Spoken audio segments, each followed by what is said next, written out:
기도합니다. 하나님 아버지, 감사를 드립니다. 귀한 성일을 맞아 주님 전으로 나올 수 있는 믿음도 주시고 또 은혜도 허락하여 주시니 감사를 드립니다. 주님 전을 향하여 오는 그 발걸음이 이미 은혜가 되고 복이 된 줄로 믿습니다. 주님 전에 가지고 나온 삶의 문제와 모든 짐들도 주님 앞에 내어놓으니 맡아주시고 해결하여 주실 줄로 믿습니다. 또한 가지고 있는 질병과 고통과 육신의 아픔도 주님께서 치유하여 주시고 회복시켜 주실 줄로 믿습니다. 말씀 가운데 힘과 능력과 용기와 위로를 얻어 세상에 나가 승리하는 우리 모든 성도들 다 되게 하여 주옵소서. 예수님의 이름으로 기도드리옵나이다. 아멘. 할렐루야. 네, 다시 만나게 돼서 반갑고 그리고 사랑하고 축복합니다. 한 주간 동안 삶의 자리 가운데 여러 가지로 여러분들이 일상 가운데서 많은 일들을 겪게 되고 또 만나게 된 줄로 믿습니다. 그 모든 상황 속에서도 여러분이 승리하고 이겨내어서 또 주님 앞에 많은 결실과 열매들을 이 시간 가지고 나온 줄로 믿습니다. 우리가 함께 말씀을 나누면서 우리의 인생이 정말로 열매 맺는 그러한 인생 되기를 주님의 이름으로 축원합니다. 어떤 교회 처음 나온 성도가 목사님을 만나서 이제 신앙 상담을 하게 되었어요. 목사님이 교회 나오신 지 얼마 안 되셨는데 혹시 저희가 불편하게 해드렸거나 혹은 문제가 있으셨나요? 이렇게 물었어요. 그러니까 이 성도님이 아닙니다. 제가 그냥 궁금한 게 있어서 목사님 뵙고 싶어서 왔어요. 그래서 목사님께서 뭐가 그렇게 궁금하세요? 라고 물으니까 이 성도님이 목사님, 교회는 얼마나 다녀야 빠질 수 있나요? 이렇게 묻는 거예요. 그 목사님이 아니 그게 무슨 소리세요? 라고 물으니까 이 성도님이 하시는 말씀이 제가 교회를 다니면서 유심히 보니까 교회를 잘 안다고 하는 사람들이 오후 예배를 잘 안 드리고 가더라고요. 그러면서 또 오래 다녔다고 하는 분들이 금요기도에 참석을 하지 않으셨어요. 또 새벽 기도도 쌓아야 된다 그래서 나가 보니까 저와 비슷한 연령대는 없고 다 어르신들만 계시는데 새벽 기도에는 나이 든 분들만 다니는 것 같은데 도대체 교회를 얼마 다녀야 오후 예배도 빠지고 수요 예배도 빠지고 금요 기도에도 빠질 수 있는지 그게 궁금해서 여쭤보게 됐어요 라고 말하더랍니다. 예배를 통해 갖게 되는 감격에 대한 기대와 소망이 사라지면 신앙과 교회 생활은 습관적일 수밖에 없어요. 내가 나오고 싶을 때 나오고 내가 바쁘고 불편하면 그 자리를 비울 수밖에 없게 된다고 하는 거죠.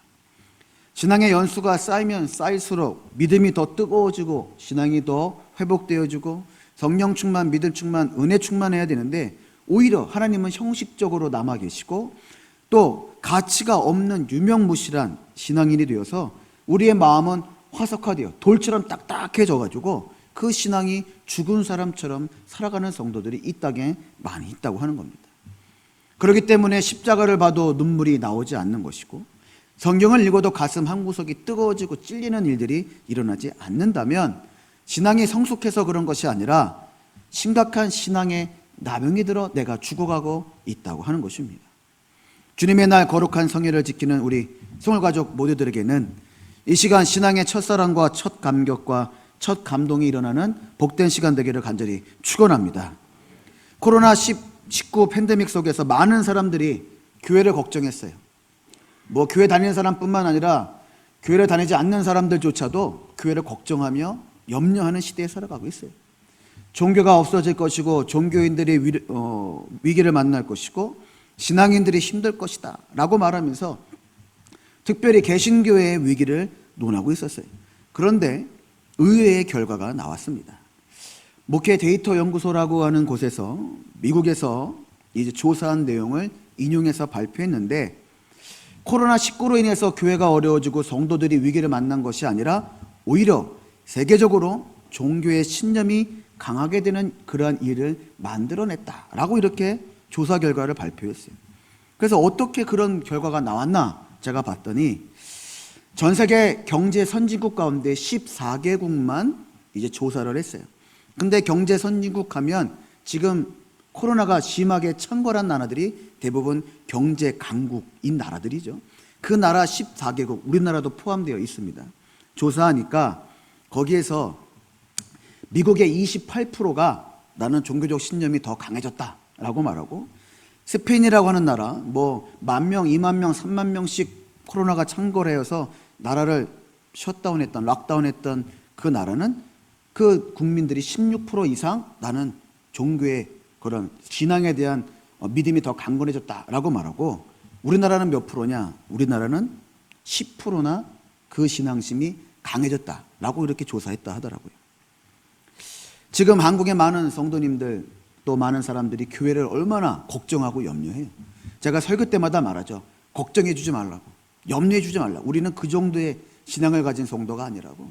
우리는 그렇게 싸구려 신앙을 가진 사람도 아니고 그렇게 초라한 신앙 가진 사람이 아니라고 제가 늘 말씀을 드렸어요. 근데 아마 제가 이 말씀을 드렸는데 성도님들 가운데 내 주변은 다 교회가 어렵다고 말하고, 또 그리고 성도들 가운데 교회 생활 못하고 그렇게 나태한 사람 많은데 저 교회가 어떻게 된 거야? 라고 말하는 분들도 있을 거예요. 그러면 그 주변에 있는 그 사람들 다 여러분들 관계 끊으셔야 돼요. 잘못된 신앙이니. 교회에서 성도들에게 조사를 했는데 성도들의 10%가 나는 신앙에 성장했다고 말하는데, 내 옆에 있는 사람, 내가 지금 신앙이 게으르고 나태해져 가고 있어, 교회는 어려워지지, 신앙생활하기 어려워라고 생각하거나 그렇게 생각하는 사람들을 옆에 두고 있다면 빨리 떨쳐내시기 바라요. 또 그리고 조사한 결과에 따르면 내 신앙이 약해졌다라고 대답하는 사람이 전체의 9%밖에 안 된다는 거예요. 그게 희한한 일이에요. 근데 우리나라가 그 조사한 14개국 가운데 가장 높은 수치라는 거예요. 지금 전 세계에서 세계 선교를 가장 많이 하는 나라가 우리나라죠. 인구수와 경제 성장률을 비교했을 때 전 세계에서 가장 많이 선교비를 보내고 가장 많이 선교사를 보내는 나라가 대한민국이에요. 그리고 전 세계에서 가장 빨리 기독교가 성장한 나라고, 곳곳마다 교회 수가 가장 많은 나라가 대한민국이에요. 근데 대한민국의 성도들이 9%나 내 신앙이 약해졌다 생각한다는 큰 잘못이라는 거예요. 여기서 조사 결과한 것 가운데 미국의 개신교인들 가운데 2명 중 하나는 내 믿음이 코로나로 인해서 성장했다, 이렇게 말한다는 거예요. 제가 오늘 아침에도 뉴스를 보니까 미국에서 슈퍼마켓인가요? 거기서 총기 사고가 나서 13살 먹은 아이가 6발의 총알을 맞고 죽는 사건이 일어났어요.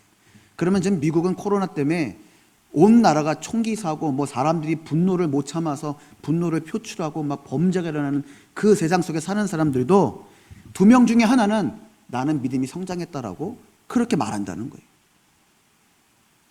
근데 우리나라 사람들은 지금 어때요? 내가 신앙생활을 열심히 하고 코로나 이전보다 더 성장했고 더 내가 주님 앞에 나아가고 있고라고 생각하는 사람이 몇 명이나 되냐는 거예요.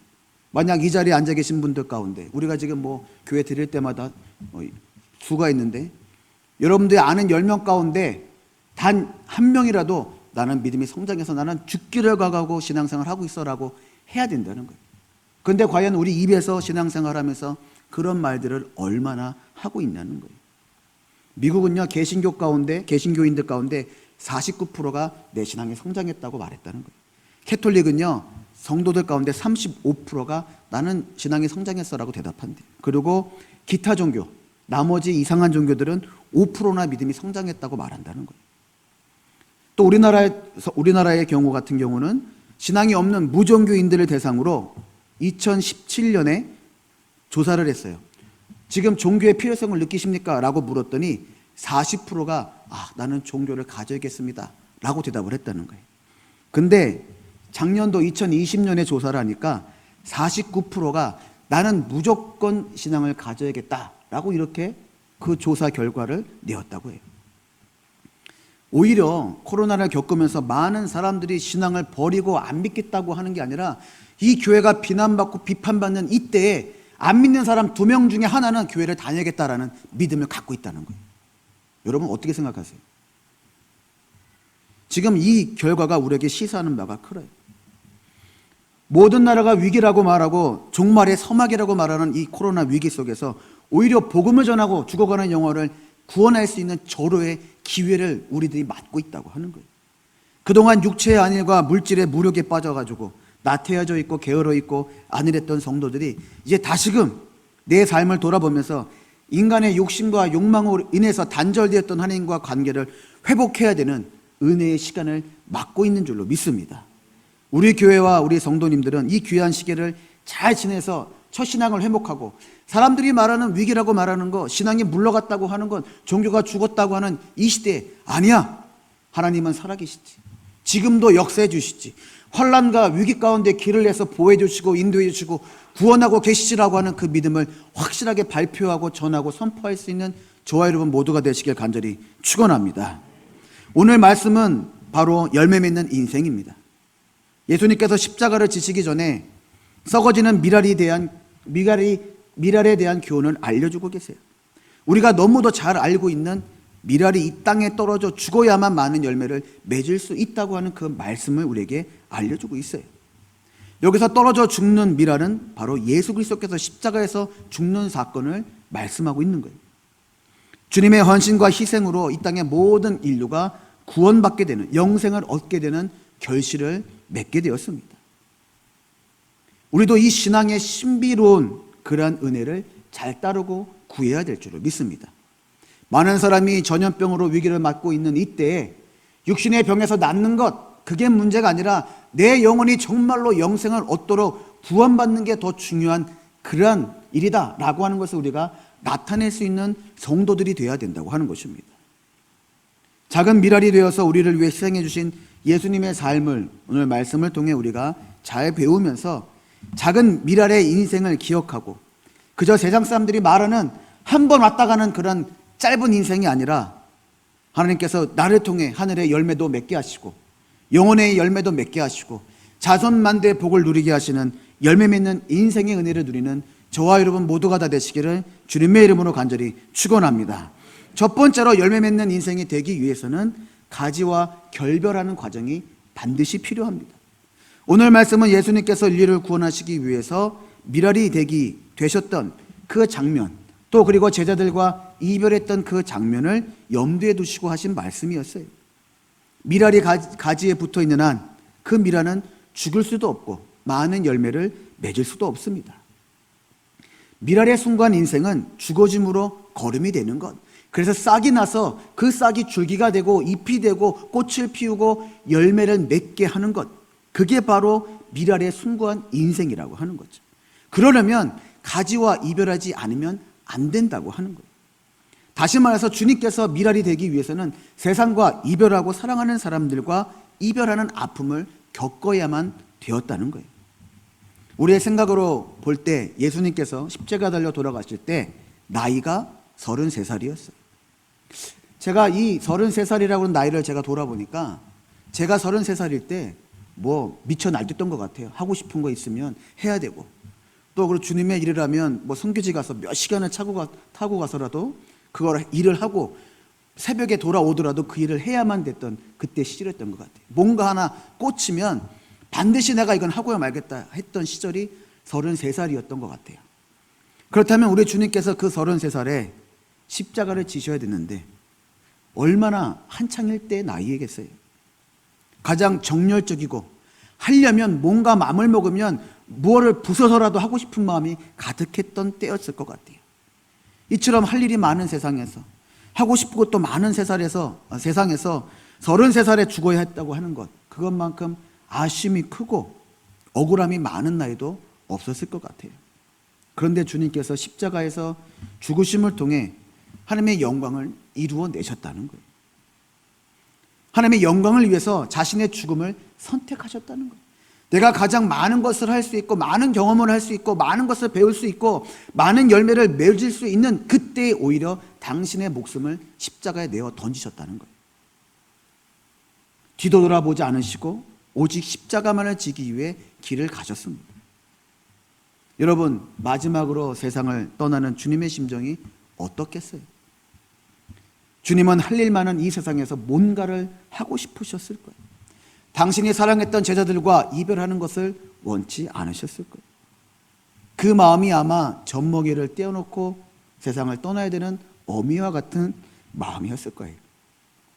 그런데 주님은 땅에 떨어져 죽지 않으면 많은 열매를 맺을 수 없기에 하늘의 미랄이 되기 위해서 자신이 그토록 사랑하고 애착하던 생명을 던져버리셨어요. 우리 주님이시라고 당신에 대한 생명에 애착이 없으셨겠어요? 그분도 인간의 몸을 가지신 분이라 이별의 아픔도 있었고 죽음에 대한 두려움도 있으셨어요. 마지막 십자가에 달려 돌아가실 때 당신의 발밑에서 울던 어미와 여자 형제를 위해 말씀을 끝까지 나누시던 분이 주님이셨어요. 오늘 성경에서 읽지는 않았지만 27절에 보면 지금 내 마음이 괴로우니 무슨 말을 하리요? 라고 이렇게 고백도 하고 계세요. 주님이 심하게 번민하셨다는 거예요. 내가 사랑하는 어미, 나를 낳아준 어미를 그냥 두고 그 앞에서 내가 죽게 되었는데 자식된 도리어서 그 마음이 얼마나 아팠겠어요. 죽어가는 아들을 보며 어머니가 흘피 울고 제발 거기서 내려와 달라고 부탁하고 그러고 있을 때 거기서 죽어야 된다는 그 마음이 얼마나 힘드셨겠어요. 또 사랑하는 여동생은 그 앞에 내려두고 나 대신 어미를 잘 부탁한다라는 말 한마디조차 못하고 숨이 꼴딱꼴딱 넘어갈 때 그 마음이 어떻겠어요. 그렇게 심하게 번민하셨기에 주님께서 하늘 앞에 이 잔을 비켜가게 해달라고 기도도 하셨어요. 그 기도하실 때 얼마나 간절하게 기도했는지 땀이 변하여 피가 되었다라고 성경은 말하고 있죠. 그런데 주님은 자신의 생명과 자신의 혈육과 과감하게 이별을 결단하셨어요. 죽기로 작정하고 또 예수님의 죽음으로 인해 온 인류가 구원받는 그런 열매를 얻게 되었습니다. 미랄이 가지와 이별해야 하듯이 우리도 버릴 것은, 포기해야 될 것은 반드시 포기해야 될 줄로 믿습니다. 세상에 대한 미련, 물질에 대한 애착, 심지어 생명까지도 버릴 수 있어야 됩니다. 내가 가지와 떨어져 썩어져야만 나를 통해 많은 영혼이 살아날 수 있다는 것. 내가 꼭 목숨을 내어 놓는 것, 그것을 말하는 것이 아니라 세상에 가지고 있던 욕심과 욕망, 내가 하고 싶어 하는 것들, 가지고 싶어 하는 것들, 내가 누리고 싶어 하는 것들을 포기해야만 하나님께서 우리에게 새로운 생명의 은혜를 허락해 주신다고 하는 것입니다. 저와 여러분도 버려야 될 것, 포기해야 될 것은 반드시 버리고 포기할 수 있기를 간절히 축원합니다.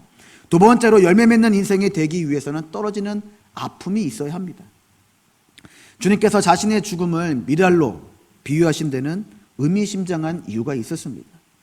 미랄이 많은 열매를 맺기 위해서는 먼저 가지와 결별해야 되는 과정이 있는 것과 같이 땅에 떨어지는 아픔이 있어야만 그 열매를 맺을 수가 있다고 하는 것입니다.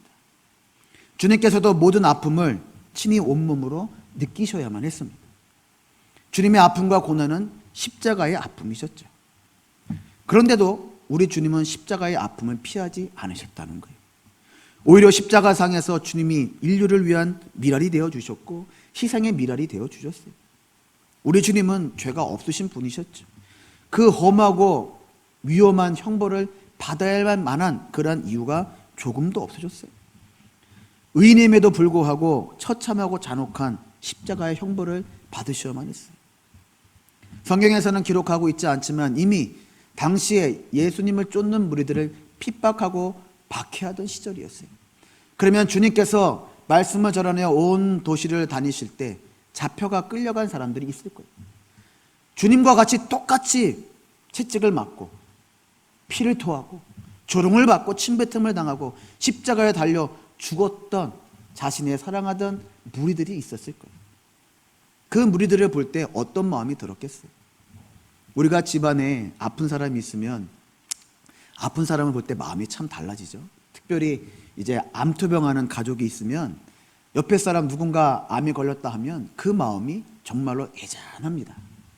왜냐하면 가족의 피부치가 아파봤기 때문에 그게 얼마나 힘들고 고통스러운가를 잘 알고 있죠.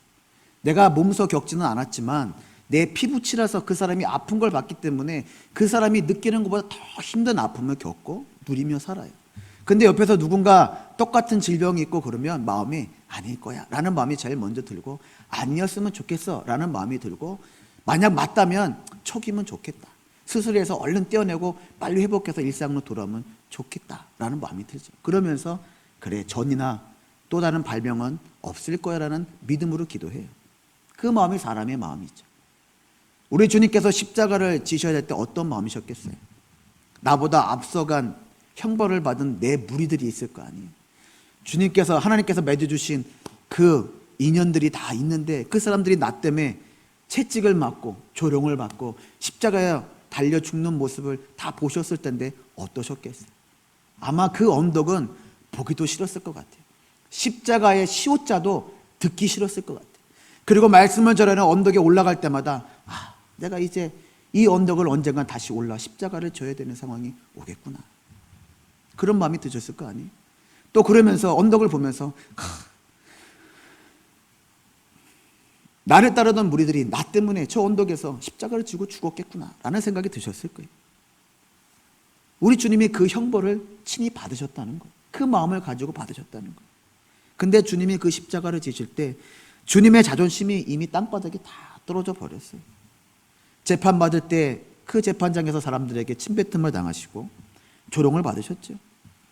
자존심만 땅에 떨어진 것이 아니라 주님의 땀방울과 핏방울도 처절하게 그 바닥에 떨어졌어요. 최후의 땀방울 하나도 다 쏟으시고 피도 쏟으시고 그리고 물까지 쏟았다고 성경은 기록하고 있죠. 채찍에 맞아 살결이 찢어지고 살점도 다 떨어져 나갔습니다. 그뿐 아니라 사랑하는 자신의 제자들도 다 도망가고 떨어져 나가고 없었어요. 오히려 남아있던 제자들은 주님을 부인하고 배반하고 침뱉으며 조롱하고 저주하는 일들도 맡게 되었어요. 우리 주님이 당한 고통이 얼마나 크셨던지 엘리엘이 라마 사막단이라고 외치셨어요. 나의 하나님, 나의 하나님, 어찌 나를 버리셨나이까? 라고 그렇게 목매어 절규하시던 주님이셨어요. 사랑하는 성도 여러분, 이것이 바로 미랄이 떨어질 때 느끼게 되는 아픔과 고통인 줄로 믿습니다. 주님의 제자들도 떠나고 세상에 어느 하나 주님을 섬기는 자들, 나서는 자들이 없었어요. 오직 주님은 혼자이셨어요. 수천 명을 먹이고도 12광지가 남아서 많은 무리가 쫓아다녔는데 주님이 십자가를 지실 때 철저하게 버림받는 존재셨다는 거죠. 단순히 죽는다고 미랄이 되고 열매가 되는 것이 아닙니다.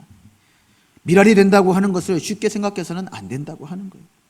조금 손해보고 남을 위해 조금 희생한다고 미랄이 되는 게 아니라는 거죠. 지금 주님의 희생은 목숨을 버리는 희생이고 헌신이셨어요.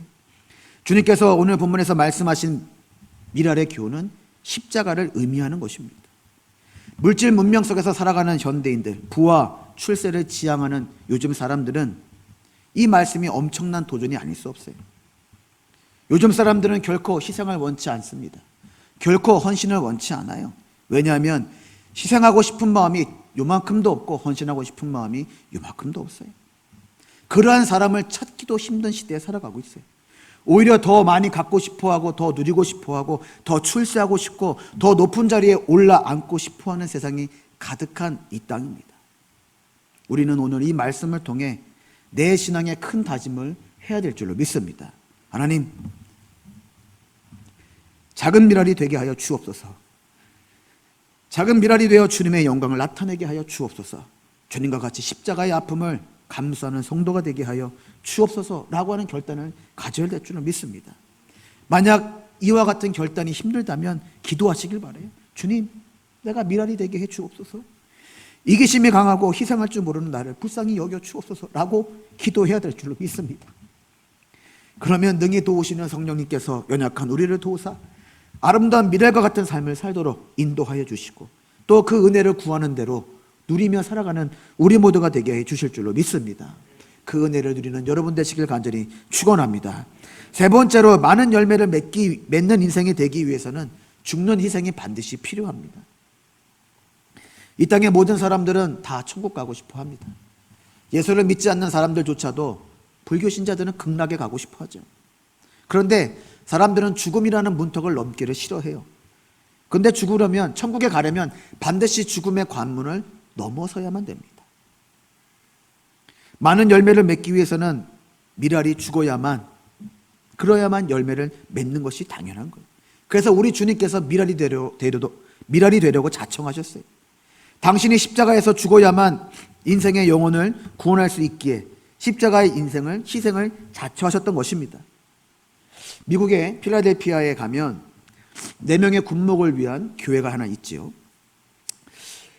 이미 그 교회가 잘 건설되어졌기 때문에 많은 사람들에게 소식이 전해진 바가 있습니다.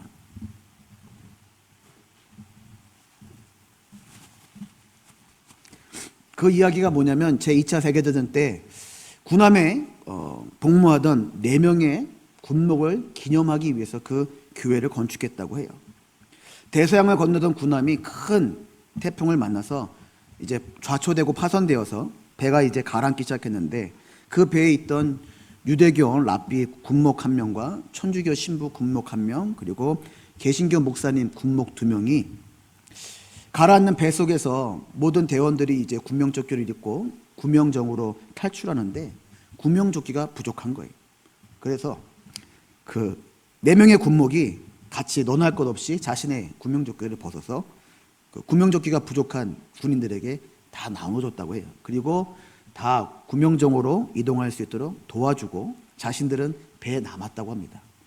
뭐 구명조끼가 없다고 해서 죽을 일은 아니잖아요. 그죠? 구명정 타면 살 수도 있는데 자신들이 그 좁고 좁은 구명정에 타면 어차피 구명조끼가 없으니까 물에 빠지면 죽을 그런 상황이니까 자신들은 그냥 군함에 남았다고 해요. 그리고 가라앉는 배에서 4명이 손을 이렇게 붙잡고 떠나가는 그런 그 구명정을 타고 떠나는 군인들을 위해서 기도하며 함께 배에 타고 가라앉았다고 합니다. 그 4명의 그 숭고한 희생과 헌신을 기념하면서 필라델피아에 교회를 건축하고 기념으로 남겨뒀다고 합니다. 주님의 죽음을 생각해보고 또 기억해보면 우리 주님은 거친 풍랑을 잔잔하게 하셨던 기적의 하나님이셨어요. 또 오병이어의 기적을 거뜬히 말 한마디로 이루시고 5,000명을 먹이고도 3,000명을 먹이고도 12광주가 남는 그러한 역사를 발휘했던 분이셨어요. 또 거친 풍랑에서 두려워 떨고 있는 제자를 만나려고 그 무리를 사뿐사뿐 걸어가셨던 분이 우리 주님이셨어요. 오랫동안 미문에 앉아있던 안진뱅이를 일으키신 분도 우리 주님이셨어요. 우리 주님이 힘이 없어서 능력이 없어서 역사를 못해서 죽음을 당하신 게 아니라고 하는 거죠. 우리 주님이 죽지 않고서는 인류를 구원할 수 있는 방법이 없었기 때문에 죄가 없음에도 불구하고 십자가에 달려 죽기까지 순종해 주셨다고 하는 겁니다. 이제 우리 마음에도 이 미랄의 정신, 예수님의 마음을 닮아야 될 줄로 믿습니다. 희생의 마음이 있어야 되고 죽어질 수 있는 믿음이 반드시 있어야 됩니다. 힘이 없어서 참는 것이 아니라 미랄이 되어서 인내할 수 있어야 됩니다. 능력이 없어서가 아니라 미랄이 되기 위해 희생을 당해야만 되는 줄로 믿습니다. 죄가 있어서가 아니라 미랄이 되어서 손해볼 수 있는 믿음을 간직해야 될 줄로 믿습니다. 미랄이 된다고 하는 건 철저한 희생이요 헌신이요 손해인 줄로 믿습니다. H. 보온이라고 하는 사람이 이런 말을 했어요. 양초는 남을 밝게 해주며 자신을 소비한다라는 말을 했어요. 빛을 발하기 위해서는 손해와 희생이 있어야 한다는 말입니다. 한 사람의 욕심이 100명을 죽인다면 한 사람의 희생은 10,000명을 살릴 수 있는 그런 힘을 가지게 되고 그리고 능력이 되는 줄로 믿습니다. 사랑하는 성도 여러분, 미랄이 되어 희생하신 우리 주님을 오늘 저와 여러분이 하나의 미랄이 되기를 그분께서 소원하고 계십니다. 우리가 잘못이 없을지라도 죄 지은 게 없을지라도 희생하고 또 헌신하고 그 모든 것을 감수할 때 미랄이 된다는 것을 잊지 마시길 부탁을 드립니다. 우리가 오늘 말씀을 통해 이제 미랄이 되는 것 얼마나 아프고 쓰라리고 힘든 것인가를 깨닫게 되었어요.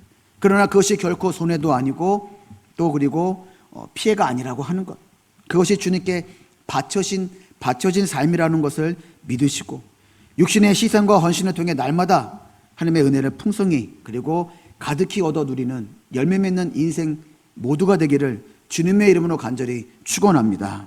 기도합니다. 하나님 아버지, 감사를 드립니다.